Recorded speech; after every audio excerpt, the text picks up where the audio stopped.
Татарстан президенты Рөстәм Миңнеханов 2 октябрьдән рәсми визит белән Сауд Гарәбстанында ул эшлекле даирә вәкилләре һәм ил җитәкчелеге белән очрашты.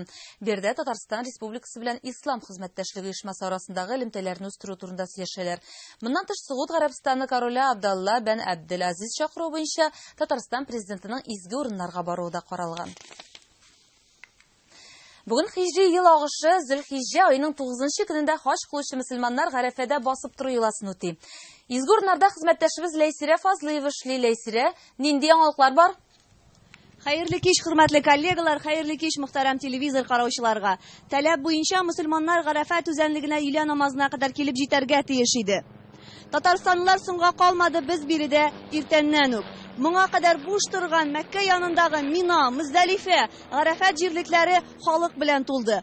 Мондый хәл биредә елга бер генә күзәтелә. Ә исламдагы 2 изге көн Гарәфә белән Җомга бергә туры килгән хаҗны гадәттә Хаҗ Әкбәр дип атыйлар. Быелгы хаҗ исә шундые.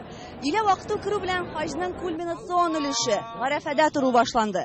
Илә һәм икенде намазларын кушып укыганнан соң Татарстан мөселманнары имамга ияреп Гарәфәт дугасын кылды һәм Раббыларына шәхси теләкләре белән мөрәҗәгать итте.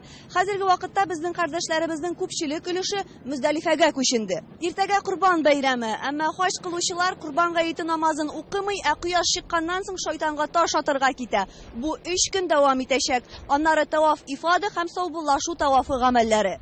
Бездә әлегә менә шундый яңалыклар, имин яшәгез, без исә ватаныбыз өчен гел дугада. Рәхмәт, Ләйсирә, изге җирләрдә матур хәбәрләреңне җиткереп тор.